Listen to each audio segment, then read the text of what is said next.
Good morning student. आज GK का दर्व है, ठीक है। तो जीके में कुछ एस्ट्रोनॉमिकल वर्ल्ड के बारे में बताना चाहते हैं, मतलब कि खगोल की दुनिया क्या है, ठीक है। तो उनमें से तुम सब लोग देखोगे सूर्य, तो कुछ फैक्ट हम सूर्य के बारे में बताना चाहते हैं। आवाज आ रही है सबको? तो देखो, पहले तो ये बात करें, अगर हम पृथ्वी से ऊपर जाएं तो ऊपर क्या है? आकाश। आकाश से ऊपर जाएं तो क्या है? क्या है? अंतरिक्ष। और अंतरिक्ष कहाँ पर है? ब्रह्मांड में। कहाँ है? तो सबसे पहले हम बताएंगे ब्रह्मांड क्या है, मतलब ऊपर की दुनिया क्या है, पृथ्वी के अलावा क्या और भी ग्रहों पर दुनिया है, उस चीज के बारे में थोड़ा सा बताना चाहते हैं। तो ब्रह्मांड क्या होता है? असंख्य तारों का समूह, जहाँ बहुत सारे तारे हों, तारे, पृथ्वी, उल्का पिंड, ग्रह, उन सबको मिलाकर जो एक संरचना बनती है उसे बोलते हैं ब्रह्मांड, ठीक है। तो ऐसे असंख्य तारे हैं, और असंख्य तारों में मतलब कि पूरा ग्रुप होता है, और ग्रुप का जो तारा होता है उसे कहते हैं मतलब कि आकाशगंगा। तो ऐसे लगभग हमारे ब्रह्मांड में 100 अरब आकाशगंगा है। कितनी? 100 अरब में से एक हमारी आकाशगंगा जिसका नाम है एंड्रोमेडा, ठीक है। उस आकाशगंगा में हम लोग रहते हैं, हमारा अस्तित्व है। तो उस आकाशगंगा में भी लगभग 100 अरब तारे हैं, और उनमें से एक सूर्य तारा है। क्या है? सूर्य क्या है? तारा। अच्छा, तारा क्या होता है? तारा एक ऐसा आकाशीय पिंड होता है जिसके पास खुद की ऊष्मा का खुद का बनाव होता है, और वो गैस का एक गोला है। क्या है? तो कुछ तो उसमें ऐसा होगा जितनी हीट दे रहा है, वो चीज कैसे आएगी, थोड़ा सा इसके बारे में बताएं। बहुत इंपॉर्टेंट व्यक्ति, एक हाइड्रोजन, एक हीलियम। और 11, 12 और 9, 10 वाले बच्चे जानते होंगे हाइड्रोजन गैस ज्वलनशील गैस है, जानते हो? और संलयन अभिक्रिया भी पड़ी होगी। तो हाइड्रोजन गैस का हीलियम में संलयन होता रहता है, तो उससे बहुत सारी एनर्जी निकलती है, और वो एनर्जी इतनी ज़्यादा है कि वो हमें सूर्य अपने हीट के रूप में देता है। तो क्वेश्चन पूछे एक लाइन में कि बताओ सूर्य की ऊर्जा का मुख्य कारण क्या है, तो क्या बताओगे? नाम की संलयन, ठीक है। अब इसके बारे में पढ़ें। तो ये गोला है, और गोल चीज का कोई ना कोई व्यास होता है, कोई ना कोई डायमीटर होता है, तो इसका भी डायमीटर होगा। तो इसका डायमीटर सबसे ज्यादा 13,92,000 किलोमीटर, समझ गए? और इसकी उम्र की बात करें, कभी कभी ये ना कहीं बना होगा, ठीक है, कभी ना कभी गैसें इकट्ठी होंगी, तब एक गोले के रूप में आ गया, उसे तुम डिटेल स्टडी करोगे तो तुम्हें पता लगेगा। तो हम थोड़ा फैक्ट समझते हैं। तो इसकी उम्र है 5 बिलियन वर्ष, मतलब कि 5 बिलियन वर्ष का इसका टाइम हो गया बनने में। और अभी ये लाइट, अभी ये ऊर्जा कब तक देगा? 10⁻11 वर्ष, ठीक है, 10 के आगे 11 जीरो, इतने टाइम तक, इतनी साल तक अभी हमें एनर्जी देगा। उसके बाद ये रात का गोला बन जाएगा, कुछ नहीं रह जाएगा। फिर इसकी संरचना की बात करें, इसमें 71% हाइड्रोजन और 26.5% हीलियम है।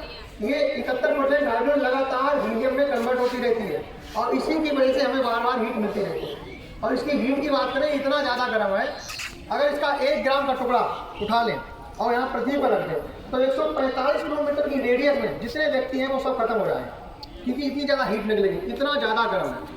और गर्मी हमें कम महसूस इसलिए होती है क्योंकि हमसे बहुत दूर है, 15 करोड़ किलोमीटर है, 15,000 करोड़ किलोमीटर, इतनी दूरी पर है। और इसका प्रकाश आने में कितना टाइम लगता है? हाँ, 8 मिनट 16.6 सेकेंड, कितना टाइम लगता है? फिर देखो, और इसके तापमान की बात करें तो जो इसका अंदरूनी तापमान है, जैसे कोई भट्टी हो तो भट्टी के अंदर तो तापमान बहुत ज़्यादा होगा और बाहर तापमान कम होगा। तो जो इसका अंदरूनी तापमान है वो लगभग है 15 करोड़ डिग्री सेल्सियस। कितना है? और जल कितने डिग्री सेल्सियस पर खोलता है? 100। समझ लो कितना ज़्यादा होगा। तो वो इसका अंदरूनी तापमान है, और बाहरी तापमान इसका 15,000 डिग्री सेल्सियस। फिर वही तापमान हीट के रूप में हमें दिखाई पड़ता है। फिर आगे देखो, इसकी दूरी होने, इसका परिक्रमण काल, जो तुम्हें सूर्य दिखाई पड़ता ये रुका हुआ नहीं है, ये अपनी आकाशगंगा के चक्कर लगा रहा है, और इसकी स्पीड है 250 किलोमीटर पर सेकेंड, मतलब कि 1 सेकेंड में 250 किलोमीटर। और थोड़े ये एक जगह नहीं है, ये अपनी जगह पर रोटेट नहीं कर रहा, इस प्रकार अर्थ अपनी जगह पर रोटेट करती है, इसी प्रकार सन भी रोटेट करता है पूर्व से पश्चिम की दिशा में। और ये 2 तरीके रोटेट करता है। इसका जो अंदरूनी वाला भाग है वो 25 दिन में चक्कर, अपना खुद का चक्कर लगा देता है, और जो बाहरी भाग है वो 35 दिन में। तो 2 तरीके रोटेट करता है, और औसतन इसका आधा लगभग 30 दिन। तो तुम्हें दिखता है कि सूरज निकला पश्चिम ही आता, सूरज कहीं नहीं जाता, सूरज तो वही है, चक्कर कौन लगा रहा है? पृथ्वी। तो लेकिन वो सापेक्ष की गति से हमें ऐसा लगता है कि जैसे सूर्य जा रहा है, सूर्य वही है, हम लोग जा रहे हैं। सूर्य अगर जाता है तो अपनी आकाशगंगा के, और पूरा अपना एक चक्कर लगाएगा 25 करोड़ वर्ष में, तो उसे बोले कॉस्मोस ईयर, ब्रह्मांड वर्ष। फिर आगे देखो, और अगर इसकी बात करें तो पृथ्वी खुद इतनी बड़ी है, पृथ्वी की त्रिज्या कितनी है किसी पता है? 11, 12, 6400 किलोमीटर कितनी है?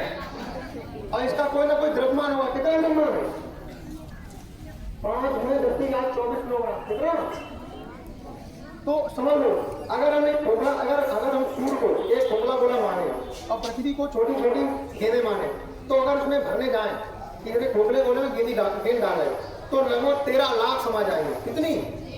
मतलब कि इस सूर्य को देख रहे हो, इसमें इतना छोटा दिखाई पड़ता है, इसमें हमारी पृथ्वी कितनी आ रही है?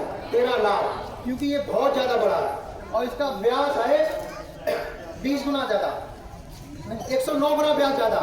जो भी रेडियस हमारी इसकी अर्थ की है उससे 109 गुना ज्यादा किसका है? सूर्य का। और इसके घनत्व की बात करें वो भी 20 गुना ज्यादा, कितना? और अगर हम इसकी ग्रेविटी की बात करें तो 28 गुना ज्यादा। मतलब कि अगर कोई चीज यहाँ 28 घंटे में ऊपर से नीचे आती है तो वहाँ 1 ही घंटे में नीचे आ जाएगी। इतना ज्यादा ग्रेविटी ज्यादा। और ग्रेविटी क्यों ज्यादा होगा किसी पता है? ग्रेविटी का फार्मूला मालूम है? या बराबर बताओ 11th वाले, या बराबर